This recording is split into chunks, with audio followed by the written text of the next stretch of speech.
is Caitlin.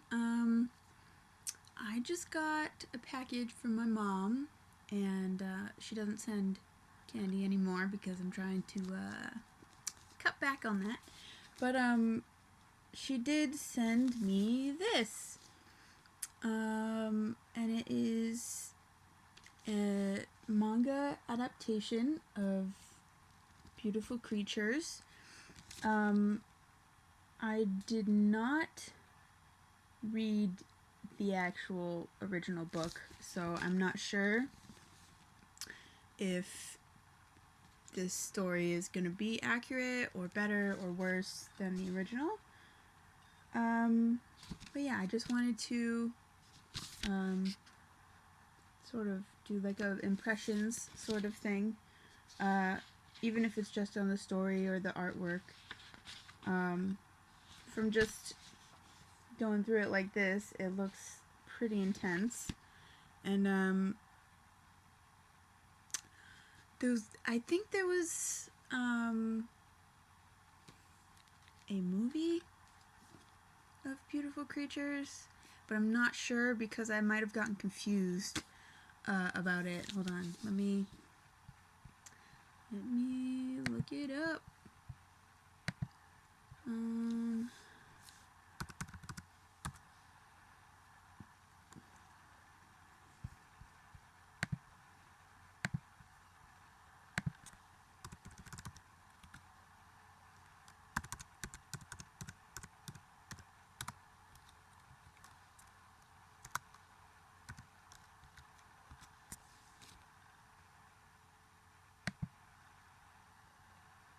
Alright, yeah, it was. Whoa, okay. It was a 2013 film. I never actually went to the movies to watch it, but now I'm going to read it, because when it came out, I started not liking reading for some reason, or I just didn't read because I felt too busy with my cosplay and school and friends. So yeah, reactions on this in this video. Alright, so I'm gonna do this chapter by chapter. So the first chapter, I just read it, and it's moving really fast. I don't know if it moves that fast in the books, but it is here, at least to me anyway. So the new girl, her name is, what's her name?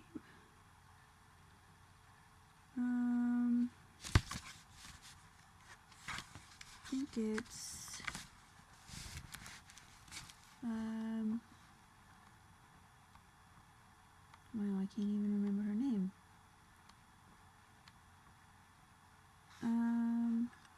Lena, Lena. So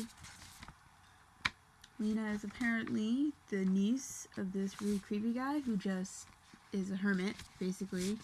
At least that's how it seems. And everyone thinks she's a creep because of her relation to this guy who just lives in his mansion and never comes out. And she can also somehow telepathically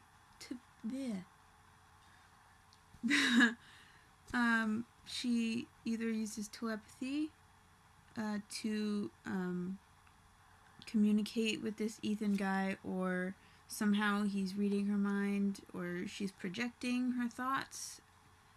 And I don't know what the numbers that she puts on her hand are for, but on this, the first time that she's seen, she has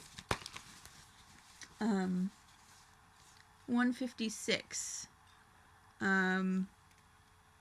on her hand, and then a few pages later, it's 151.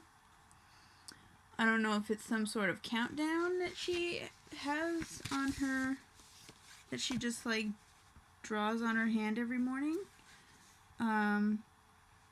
Like a certain amount of days or whatever. And then this lady,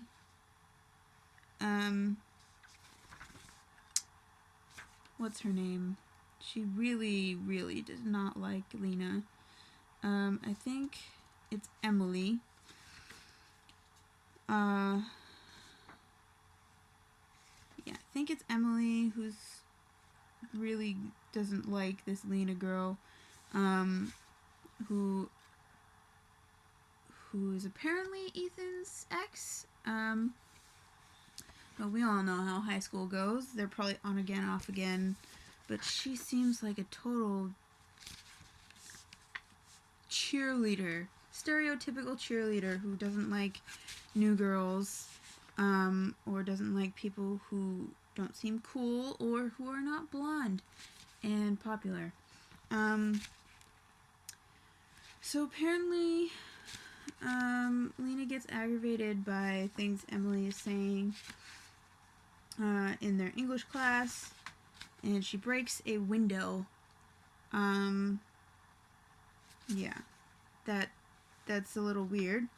So I don't know if it doesn't show her actually punching it, but I have a feeling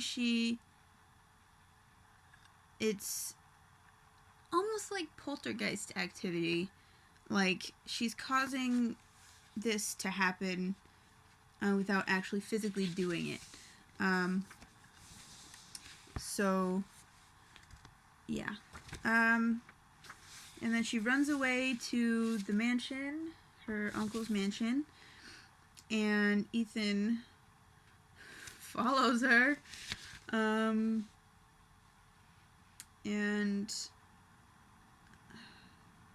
I almost think that this wolf dog thing here, just from how weird this story is, I have a feeling that is Mr. Ravenwood, or Lena's uncle, just from how weird this story is. But that's just a hunch. I've never read this story before.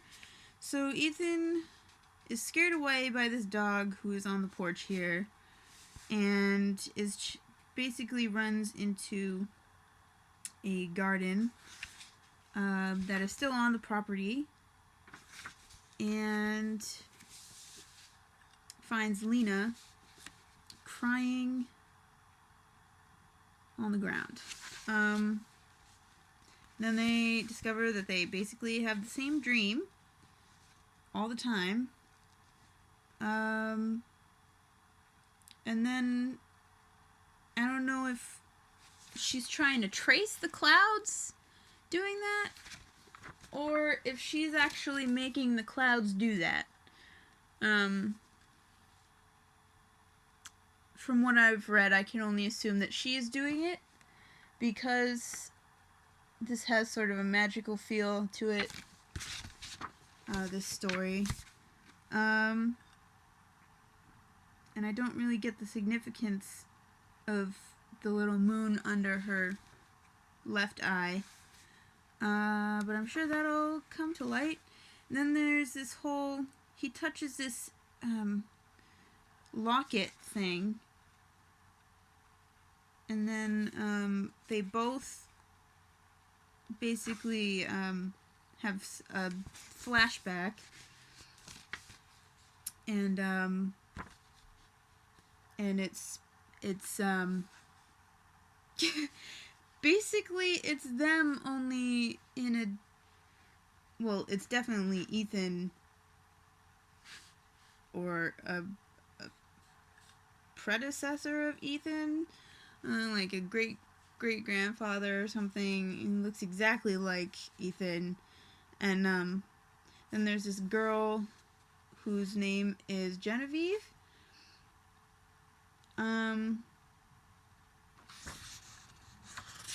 And then when they come back, they've both had this sighting, and then they open the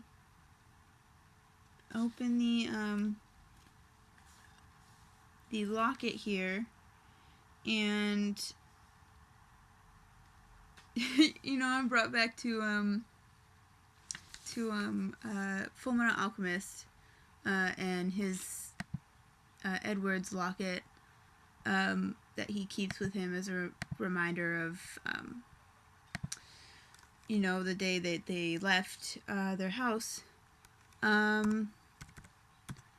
But the date that's in it is apparently Lena's birthday.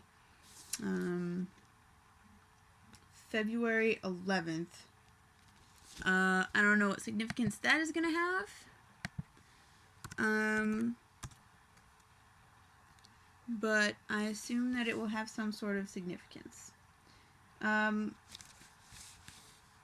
Yeah.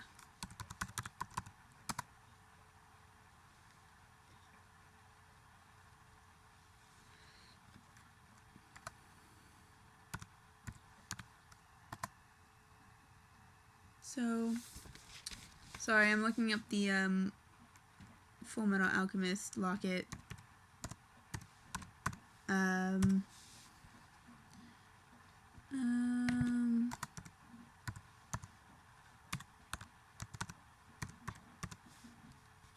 So far, I kind of do like this story.